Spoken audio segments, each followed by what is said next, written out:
నమస్తే అండి. నేను వాణి. ఈరోజు మనం ఆమె జీవితంలోకి మళ్ళీ వసంతం అనే ఒక చక్కని కథను విందాం. ఆఫీస్‌లో నా సీట్‌లో కూర్చొని ఫైల్ చూస్తున్నప్పుడు ఉన్నట్టుండి జేబులో సెల్ ఫోన్ మోగింది. బయటికి తీసి చూస్తే స్క్రీన్ పైన అమ్మ నెంబర్ కనపడింది. నా మనసు ఏదో కీడు శంకించింది. సెల్ ఆన్ చేయగానే అమ్మ ఆందోళనగా పలికింది. "ఒరేయ్ రాజేష్! నీ వదిన మళ్ళీ ఆత్మహత్యాయత్నం చేసిందిరా. వంటింట్లోకి దూరి తలుపేసుకొని ఒంటికి నిప్పంటించుకోబోబోయింది. సమయానికి మన రాముడు చూసి అడ్డుకున్నాడు. సావిత్రి చీరకు నిప్పు అంటుకునేలోగా తలుపు గొళ్ళెం విరగ్గొట్టి లోపలికెళ్ళి ఒంటి మీద నీళ్లు పోసి ఆర్పేశాడు. తనని అడ్డుకున్నాడు అనే కోపంతో సావిత్రి అప్పడాల కర్రతో రాముడి నెత్తి మీద బలంగా కొట్టింది. వాడి తల చిట్లింది. చాలా రక్తం కారింది. నేను మీ నాన్న వాణ్ణి దేవి నర్సింగ్ హోమ్కి తీసుకువెళ్తున్నాం. వాడికి రక్తం ఎక్కించాల్సి వస్తుందేమో. వాడి రక్తం నీ రక్తం ఒకే గ్రూప్ కదా. నువ్వు నేరుగా దేవి నర్సింగ్ హోమ్కి వచ్చి నీ రక్తం ఇస్తే బాగుంటుంది. అమ్మ మాటలు విని జవాబు చెప్పటానికి నాకు నోరు పెగల్లేదు. 2 ఏళ్ల క్రితం అన్నయ్య హఠాత్తుగా బైక్ ప్రమాదంలో చనిపోయాడు. అప్పటినుంచే వదిన మతిస్థిమితం కోల్పోయింది. పిచ్చిగా ప్రవర్తిస్తుంది. ఎంతమంది సైకియాట్రిస్టులకు చూపించినా, ఎన్ని కౌన్సిలింగులు చేసినా ఆమెలో మార్పే రాలేదు. కొన్నాళ్ల క్రితం రైలు కింద పడాలని ప్రయత్నించింది. అప్పుడు కూడా రాముడే కాపాడాడు. ఇప్పుడు కూడా ఆమెను రక్షించి ఆమె చేతిలో గాయపడ్డాడు. ఇలా 2 సార్లు వదినని కాపాడిన రాముడు నిజానికి మా కుటుంబ సభ్యుడు కాదు. మా ఇంట్లో పనిచేసే నౌకరు. వదిన మతిస్థిమితం కోల్పోయినప్పటి నుంచి ఆమె కదలికల్ని గమనిస్తూ ఆమెను ఒక చిన్న పాపలా చూసుకుంటున్నాడు. ఏరా, నేను చెప్పింది విన్నావా? ఫోన్లో అమ్మ గొంతు విని ఆలోచనల్లోంచి తేరుకున్నాను. విన్నానమ్మా. ఆఫీస్కి సెలవు పెట్టి వెంటనే ఆసుపత్రికి వచ్చేస్తాను అంటూ ఫోన్ కట్ చేసి లేచాను. ఆఫీస్కు సెలవు పెట్టి ఆగమేఘాల మధ్య నర్సింగ్ హోమ్కి చేరుకున్నాను.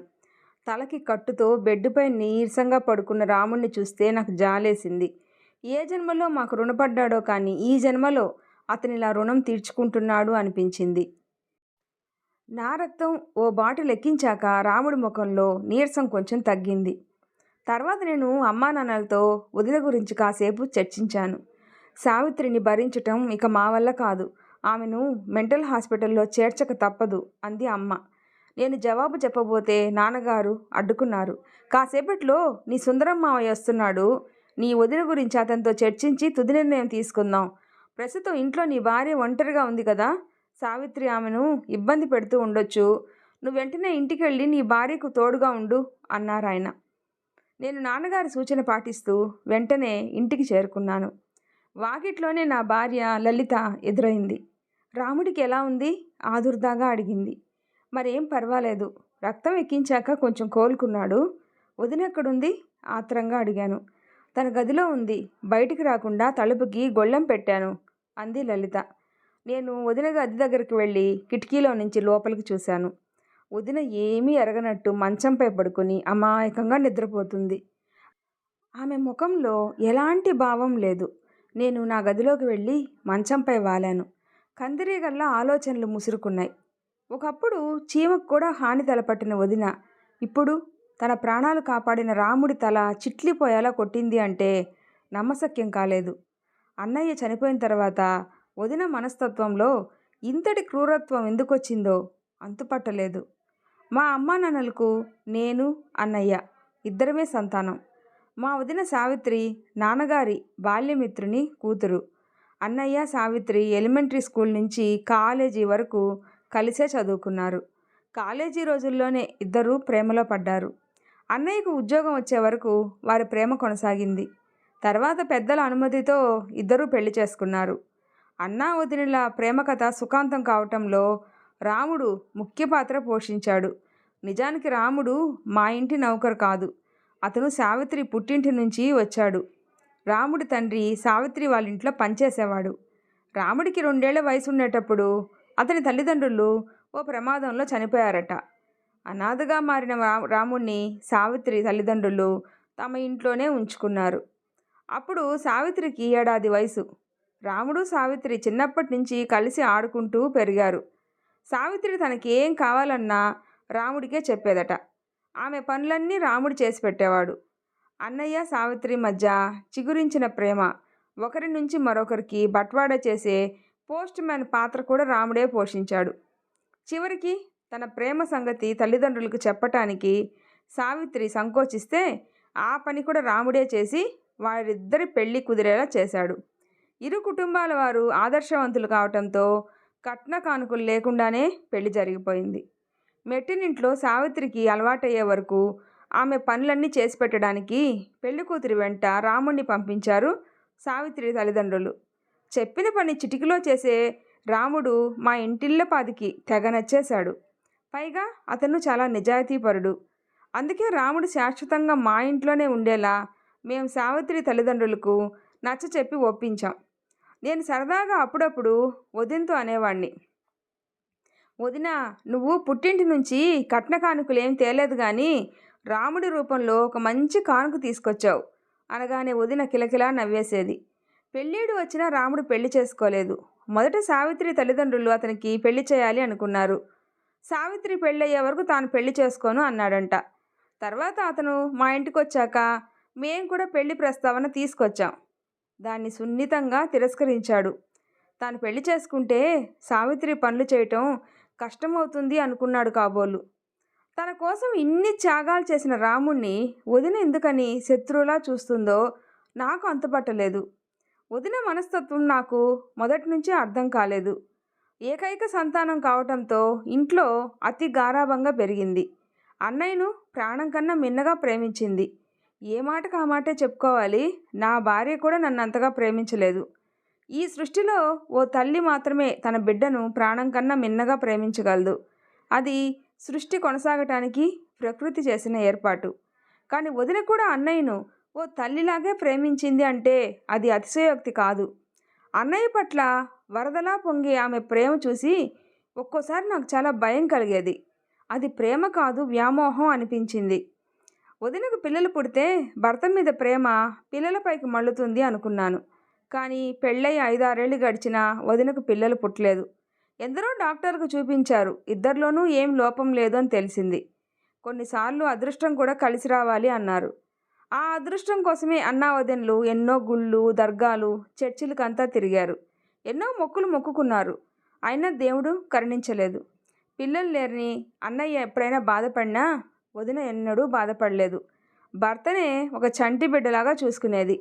ఎల్లప్పుడూ అన్నయ్య యోగక్షేమాల గురించే ఆలోచించేది. ఆ రోజు జరిగిన సంఘటన నాకు ఇంకా గుర్తుంది. ఆ రోజు రాత్రి అన్నయ్య ఆఫీస్ పని మీద ట్రైన్లో హైదరాబాద్ బయలుదేరాడు. ట్రైన్ మర్నాడు తెల్లవారుజామున హైదరాబాద్ చేరుకుంటుంది.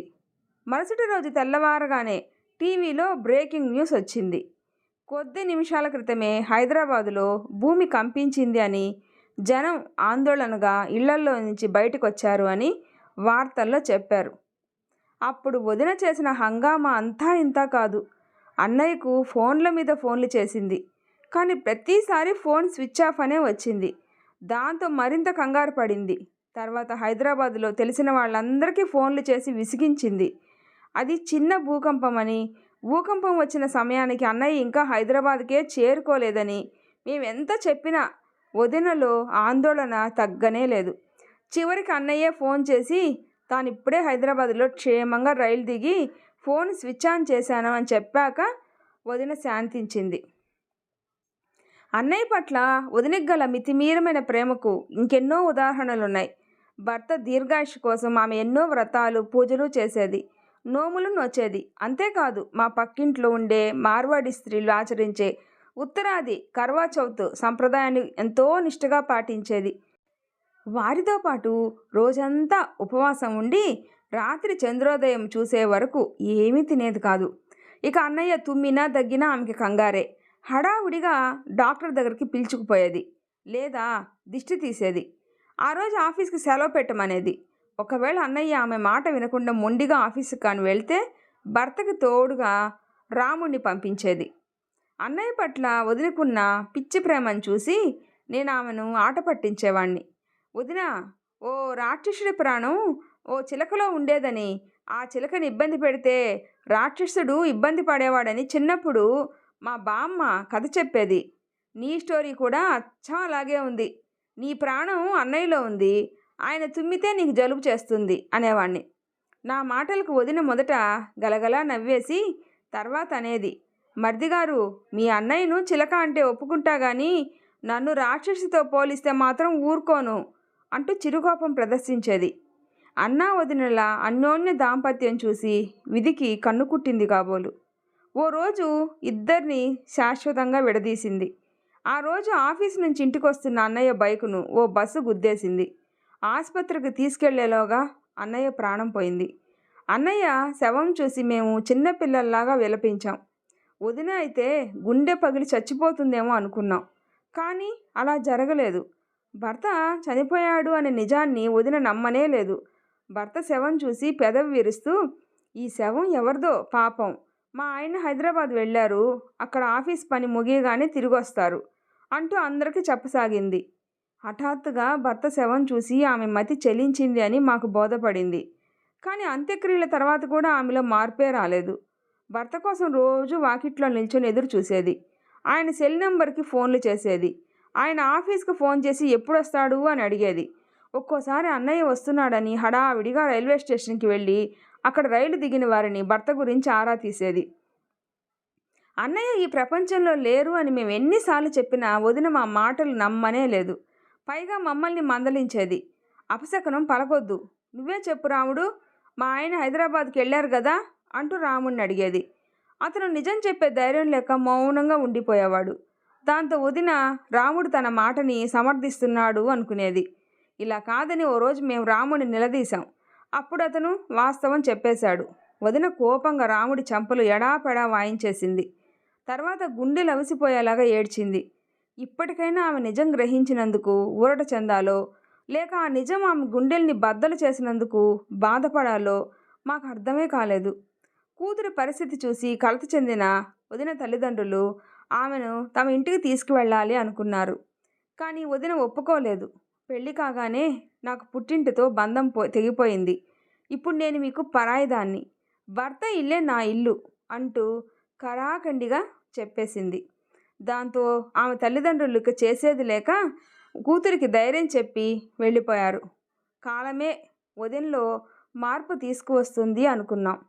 కానీ ఒంటరితనం ఆమెను మరింత కుంగదీసింది. రాను రాను ఆమెలో అసహనం పెరిగిపోసాగింది. చీటికి మాటికి రాముడిపై చేయి చేసుకునేది. పిచ్చి పిచ్చిగా ప్రవర్తించేది. మేము వదినను నగరంలో పేరు పొందిన సైకియాట్రిస్టులందరికీ చూపించాం. కానీ డాక్టర్ల చికిత్స, కౌన్సిలింగ్ల వల్ల ఆమెలో మార్పే రాలేదు. కాలమే చివరికి ఆమె గాయం మానుపుతుంది అనుకున్నాం. కానీ 2 ఏళ్ళు గడిచినా ఆమె మారలేదు. పైగా పిచ్చి మరింత ముదిరింది. 2 సార్లు ఆత్మహత్యాయత్నం, రాముడిని తీవ్రంగా గాయపరిచిన తీరు చూశాక ఇక వదిన్ని ఇంట్లో ఉంచుకోకుండా మెంటల్ హాస్పిటల్లో చేర్పించడమే శ్రేయస్కరం అని నాకు అనిపించింది. సుందరం మామయ్యతో కలిసి మా నాన్నగారు ఇంటికి రావటంతో ఆలోచనల్లో నుంచి తేరుకున్నాను. హాల్లోకి వచ్చి మామయ్యని పలకరించాను. అన్నయ్య పోయినప్పుడు వచ్చిన వాడివి, ఆ తర్వాత ఇటువైపు రానే లేదు కదా మామయ్య అన్నాను. అది కాదురా, నేను ఒక చోట కుదురుగా ఉండను అని నీకు తెలుసు కదా. ఆ మధ్య చార్ధామ్ యాత్రకు వెళ్ళినప్పుడు దారిలో ఓ కుటుంబంతో పరిచయం అయింది. ఆ కుటుంబంలోని వారంతా జీవితంలో విరక్తి చెంది ప్రాణత్యాగం చేయటానికే తీర్థయాత్రకు వచ్చారు అని తెలిసింది. వారికి నచ్చచెప్పి దేవుడిచ్చిన జీవితాన్ని అర్ధాంతరంగా ముగించాలి అనుకోవడం పాపం అని చెప్పి వారు ఆ ప్రయత్నం విరమించుకునేలాగా చేశాను. తర్వాత వారితో పాటే వాళ్ళ ఊరికి వెళ్ళాను. వాళ్ళ సమస్యలు పరిష్కారం అయ్యే వరకు వారితోనే ఉండి మొన్ననే ఊరికి తిరిగి వచ్చాను. మీ నాన్నగారు ఫోన్ చేసి సావిత్రి విషయం చెప్పగానే ఇదిగో ఇలా ఇక్కడికి వచ్చేసాను. ఇక సావిత్రి సమస్య పరిష్కరించాకే వెళ్తాను అన్నాడు మామయ్య. మామయ్య మాటలు వినగానే నాకు కొండంత ధైర్యం వచ్చింది. ఎందుకంటే మనుషుల మనస్తత్వాల్ని ఇట్టే చదివేసి వారి సమస్యలకు తగిన పరిష్కారాలు సూచిస్తాడు అని మామయ్యకు మంచి పేరుంది. ఆయనది మా అమ్మగారి ఊరే. అమ్మకి సొంత తమ్ముడు కాకపోయినా చిన్నప్పటి నుంచి మేము ఆయన్ని మామయ్య అనే పిలుస్తున్నాం. 70 ఏళ్ళు వయసు వచ్చినా కూడా యువకుడిలా చలాకీగా ఉంటాడు. ఆయనది ఒక విషాద గాథ. చిన్నప్పుడే తల్లి చనిపోవడంతో మామయ్య తండ్రి 2వ పెళ్లి చేసుకున్నాడు. సవతి తల్లి చిత్రహింసలు భరించలేక ఇంట్లో నుంచి పారిపోయాడు. చిన్న చిన్న పనులు చేస్తూ చదువుకున్నాడు. పుస్తకాల చదువుతో పాటు రకరకాల మనుషుల మనస్తత్వాల్ని చదివే కళ కూడా నేర్చుకున్నాడు. ప్రేమించిన అమ్మాయితో పెళ్లి జరగలేదు. పెళ్లి చేసుకున్న అమ్మాయి ఆయన్ని ప్రేమించలేదు. డబ్బుకి ఆశపడి మరో వ్యక్తితో లేచిపోయింది. అయినా మావయ్య కుంగిపోలేదు. ప్రపంచంలో చాలా సమస్యలకి డబ్బే కారణం అని గ్రహించి కష్టపడి బాగా డబ్బు సంపాదించాడు. అప్పుడు ఎంతోమంది ముందుకొచ్చినా మళ్ళీ పెళ్లి చేసుకోలేదు. సంపాదించిన డబ్బుతో పేద పిల్లల్ని చదివిస్తూ ఉన్నాడు. నిరుద్యోగులకి జీవనోపాధి కల్పిస్తూ ఉన్నాడు. ఆడపిల్ల పెళ్ళిళ్లకు సాయం అందిస్తున్నాడు. పైగా ఊర్లో ఎవరికి ఏ సమస్య వచ్చినా మావయ్య తన జీవితానుభవంతో ఆ సమస్యకు చక్కటి పరిష్కారం సూచిస్తాడు. ఆయన సలహాలు పాటించిన వారంతా కలహాలు మానేసి హాయిగా జీవిస్తున్నారు. ఇప్పుడు వదిన సమస్య కూడా మావయ్య తీర్చగలడు అని నాకు చాలా గట్టి నమ్మకం ఉంది. తర్వాత మావయ్య వదిన గురించి అడిగితే అన్నీ వివరంగా చెప్పాను. వదిన బాల్యం, యవ్వనం, ప్రేమ, పెళ్లి గురించి చెప్పి అన్నయ్యను ఆమె ఎంత పిచ్చిగా ప్రేమించిందో సోదాహరణంగా వివరించాను.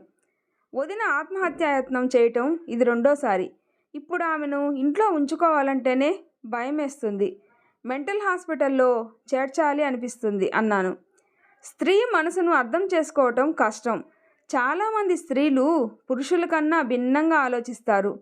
పురుషులు అన్ని విషయాలకు సమాన ప్రాధాన్యం ఇస్తే స్త్రీలు కుటుంబానికే ఎక్కువ విలువిస్తారు. తల్లిదండ్రులు, తోబుట్టువులు, భర్త లేదా సంతానం ఇదే వారి ప్రపంచం.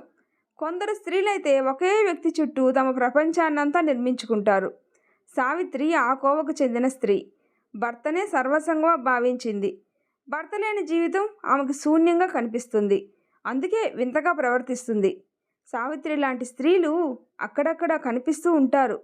చనిపోయిన తల్లి శవాన్ని ఇంట్లోనే ఉంచుకున్న కూతురు, బిడ్డ చనిపోతే బిడ్డ బొమ్మనే బిడ్డగా భావిస్తూ దానితోనే మాట్లాడుతూ జీవించే తల్లి. ఇలాంటి వ్యక్తుల గురించి పేపర్లలో వార్తలు వస్తూ ఉంటాయి. వారందరినీ పిచ్చాసుపత్రిలో చేర్చాలి అనుకుంటే ఈ ప్రపంచంలో ఉన్న ఆసుపత్రులు కూడా చాలవు అన్నాడు మావయ్య. మరైతే వదిన సమస్యకు పరిష్కారం ఏంటి మావయ్య అని కాస్త అసహనంగా అడిగాను.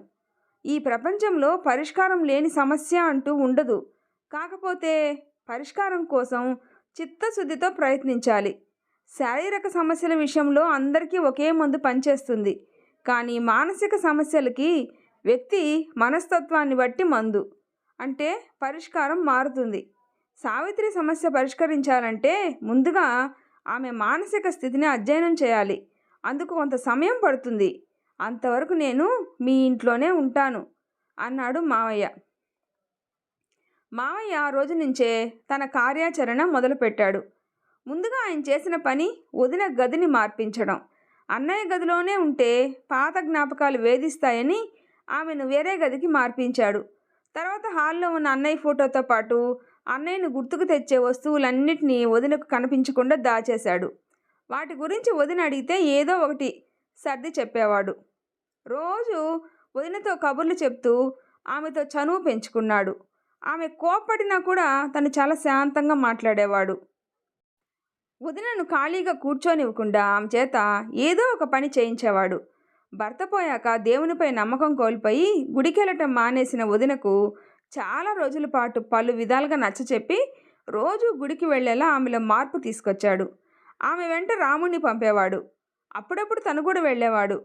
వదినతో ఏకాంతంగా గంటల తరబడి మాట్లాడుతూ ఉండేవాడు. ఇలా కొంతకాలం గడిచాక మావయ్య ఓ రోజు నన్ను, అమ్మా నాన్నలను తన గదికి పిలిచి మాట్లాడాడు. సావిత్రి సమస్య ఏమిటో దాదాపుగా నాకు అర్థమైంది. ఇప్పుడు ఆమె మామూలు మనిషి కావాలి అంటే ఒక్కటే మార్గం కనిపిస్తుంది అన్నాడు. ఏమిటా మార్గం? నాన్నగారు ఆత్రంగా అడిగారు. సావిత్రికి రెండో పెళ్లి చేయటం నింపాదిగా అన్నాడు మావయ్య. ఆ మాట విని అందరం ఉలిక్కిపడ్డాం. నాన్నగారికి కోపం వచ్చింది. నీకేమైనా పిచ్చి పట్టిందా సుందరం? సావిత్రి రెండో పెళ్లికి ఎలా ఒప్పుకుంటుంది? ఆమె మహాపతివ్రత. ఆమె పాతకాలంలో పుట్టి ఉంటే భర్త పోగానే చితిలో దూకి సతీ సహగమనానికి పాల్పడి ఉండేది. అలాంటి పతివ్రత మరో వ్యక్తిని భర్తగా స్వీకరిస్తుందా? మావయ్యను నిలదీశారు నాన్న. అది కాదు బావా, మీరంతా సావిత్రి మానసిక రూపాన్నే చూస్తున్నారు. ఆమెకు మనసుతో పాటు ఓ శరీరం కూడా ఉంది అనే నిజం గుర్తించటం లేదు. మనసుతో నిమిత్తం లేకుండా ఆమె శరీరం తన పని తాను చేసుకుపోతుంది. ఈ వయసులో సహజంగా శరీరంలో విడుదలయ్యే కోరికల హార్మోన్లు ఆమెను అశాంతికి, అసహనానికి గురిచేస్తున్నాయి. కానీ మీరంతా ఆమెను సతీ సావిత్రి, సతీ అనసూయ అలాంటి బిరుదులిచ్చి కోరికల్ని ఆమె తనలోనే బలవంతంగా అణుచుకునేలాగా చేస్తున్నారు. భర్త పట్ల ఆమె ప్రేమ గొప్పదే కావచ్చు, కానీ భర్త జీవించి ఉన్నప్పుడే కదా ఆ ప్రేమకు అర్థం ఉంటుంది. భర్త లేనప్పుడు ఆ ప్రేమ వల్ల ఎవరికీ మేలు జరగదు. పోయిన వ్యక్తి కోసం జీవించి ఉన్న వ్యక్తి జీవచ్చంలా బతకటం అన్యాయం. ఇది ఓ సతీ సహగమనంతోనే సమానమే. సావిత్రి తన కోరికల్ని అణుచుకుంటూ తనను తాను శిక్షించుకుంటుంది. పరోక్షంగా మిమ్మల్ని కూడా శిక్షిస్తుంది. ఆమె మనసుతో పాటు శరీరానికి న్యాయం జరగాలి. ఆమె పెళ్లితోనే అది సాధ్యం. అప్పుడే ఆమె మామూలు మనిషి అవుతుంది అన్నాడు మావయ్య. నువ్వు చెప్పింది సమంజసమే కావచ్చు, కానీ సావిత్రి కానీ పెళ్ళికి ఒప్పుకుంటుందా? అమ్మ అడిగింది. ఆమె ఒప్పుకోదని నాకు తెలుసు. అయినా మనం ఒప్పించే ప్రయత్నం చెయ్యాలి. ఎందుకంటే ఈ సమస్యకు అదే సరైన పరిష్కారం, మావయ్య గట్టిగా చెప్పాడు. ఒకవేళ సావిత్రి పెళ్ళికి ఒప్పుకున్నా ఆమెను ఎవరు పెళ్ళాడతారు? చూసి చూసి ఓ పిచ్చిదాని మెడలో తాళ్ళెవరు కడతారు? సందేహం వెలుబుచ్చారు నాన్నగారు. సావిత్రి ఒప్పుకోవటమే ముఖ్యం. ఆమెను పెళ్ళాడటానికి రాముడు సిద్ధంగా ఉన్నాడు. మామయ్య మాట విని మేం మరోసారి ఉలిక్కిపడ్డాం. తన ఇంట్లో పనిచేసే వ్యక్తిని పెళ్ళాడటానికి సావిత్రి ఎలా ఒప్పుకుంటుంది? ఆశ్చర్యంగా అడిగాను నేను. మన దృష్టిలో రాముడు ఒక పనివాడు, కానీ సావిత్రి దృష్టిలో అతను ఒక స్నేహితుడు. ఎందుకంటే చిన్నప్పటి నుంచి ఇద్దరూ కలిసి ఆడుకుంటూ పెరిగారు. ఊహ తెలిసినప్పటి నుంచి రాముడు సావిత్రిని మనసులోనే ఆరాధిస్తున్నాడు. ఆమె ఆనందాన్ని తన ఆనందంగా భావిస్తున్నాడు. వాడిది మూగ ప్రేమ, నిస్వార్థ ప్రేమ. సావిత్రి కళ్ళల్లో ఆనందం చూడటానికే ఆమె ఇష్టపడిన వ్యక్తితో ఆమె పెళ్లి జరిగేలా కృషి చేశాడు. ఇప్పుడు కష్టాల్లో ఉన్న సావిత్రిని కంటికి రెప్పలా చూసుకుంటున్నాడు. అలాంటి వ్యక్తి భర్తగా దొరికితే సావిత్రి జీవితం మారిపోతుంది. ఈ నిజాన్ని సావిత్రి గ్రహించేలా మనం చేయగలిగితే ఈ పెళ్లికి ఆమె సానుకూలంగా స్పందిస్తుందని నా నమ్మకం, ఆత్మవిశ్వాసంతో చెప్పాడు మావయ్య. మావయ్య మాటలు మమ్మల్ని ఆలోచనల్లో పడేశాయి. ముందుగా అమ్మ నోరు విప్పింది.